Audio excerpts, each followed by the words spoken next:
유라야, 이상해. 밑이 너무 후끈거리고 아파. 이 남자가 이렇게 고통스러워하게 만든 건 바로 저였습니다.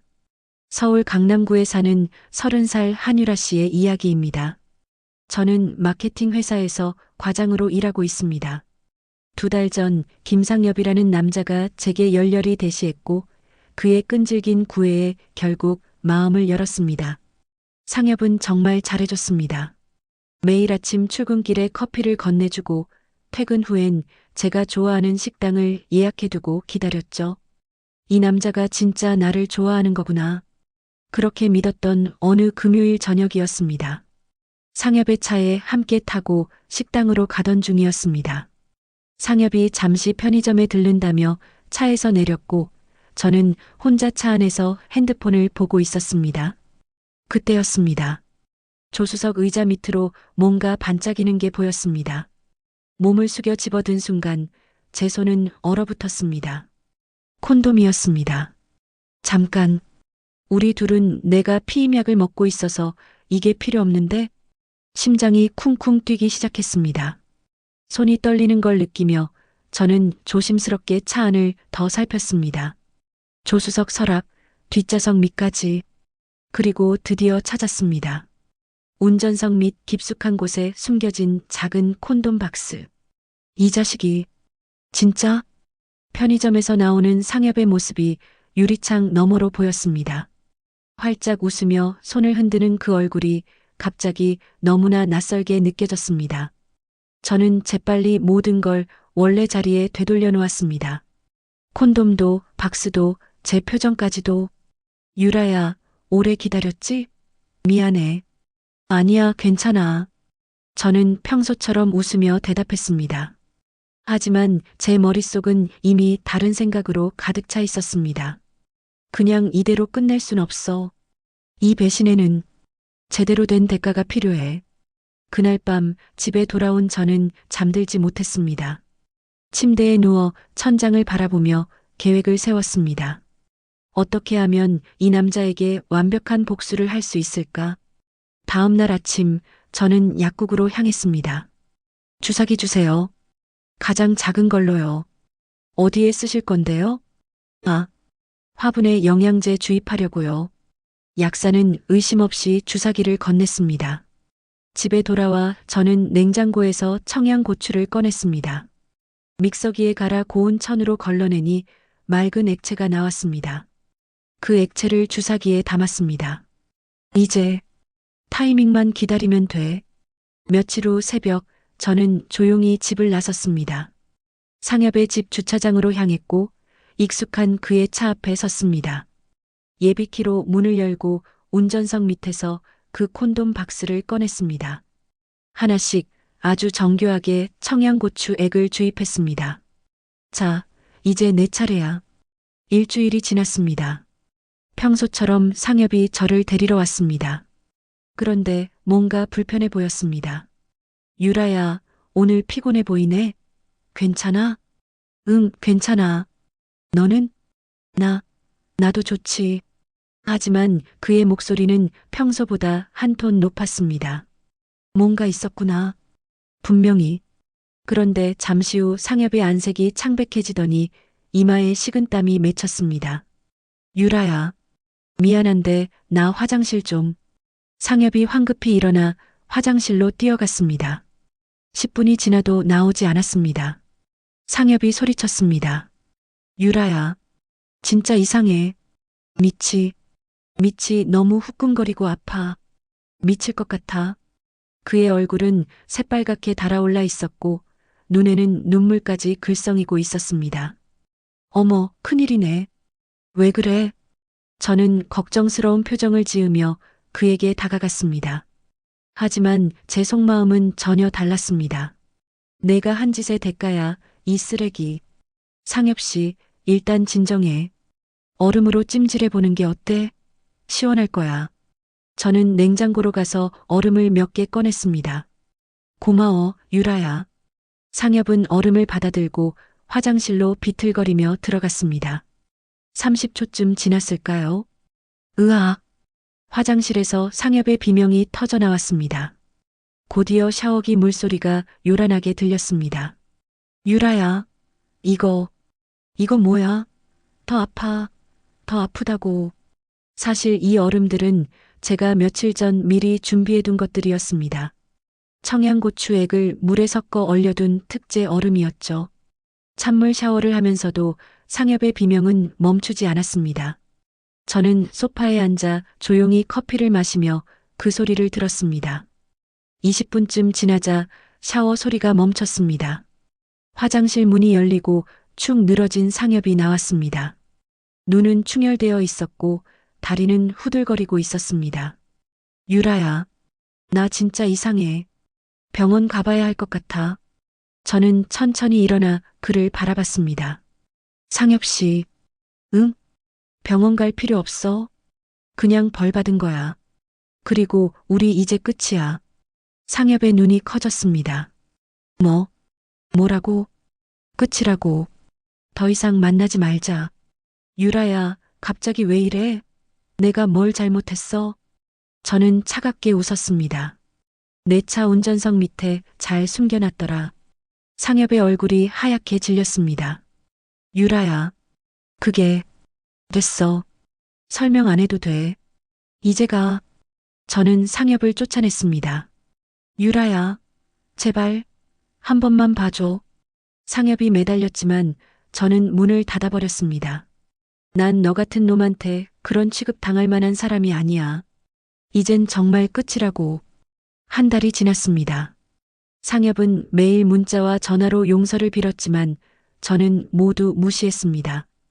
회사 업무에 집중하며 그 남자를 잊으려 애썼습니다. 어느 금요일 저녁 거래처와의 미팅이 있어 청담동의 고급 레스토랑을 찾았습니다. 미팅을 마치고 나오는데 입구 근처에서 익숙한 뒷모습이 보였습니다. 뒷모습이 왠지 상엽 씨랑 닮았네. 그 남자가 돌아섰습니다. 상엽보다 훨씬 더 세련되고 성숙한 얼굴이었습니다. 하지만 묘하게 닮아 있었습니다. 혹시 자신을 뚫어지게 쳐다보는 유라를 바라보며 태주는 잠시 놀란 표정을 지었다가 부드럽게 미소 지었습니다.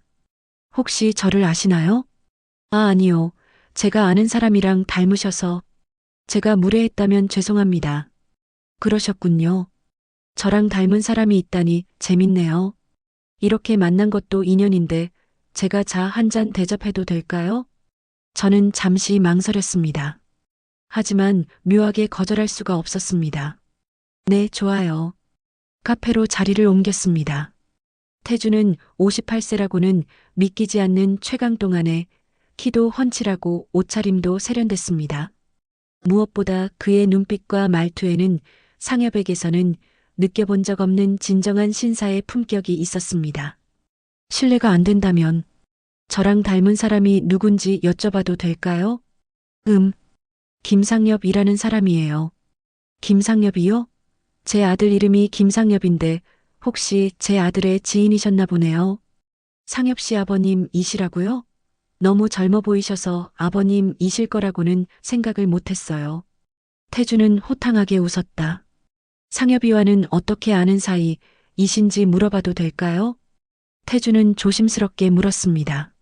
저는 자세히는 말하지 않았지만 몇 마디 돌려 말했습니다. 태준의 얼굴이 굳어졌습니다. 죄송합니다. 제가 아들을 제대로 가르치지 못했나 봅니다. 아니에요. 아버님 잘못은 아니에요. 그날 저녁 태준과 저는 2시간 넘게 이야기를 나눴습니다. 그는 10년 전 아내를 잃고 홀로 회사와 아들을 키워왔다고 했습니다. 헤어질 때 태준이 명함을 건넸습니다. 혹시 괜찮으시다면 다음에 또 차 한잔 하시죠.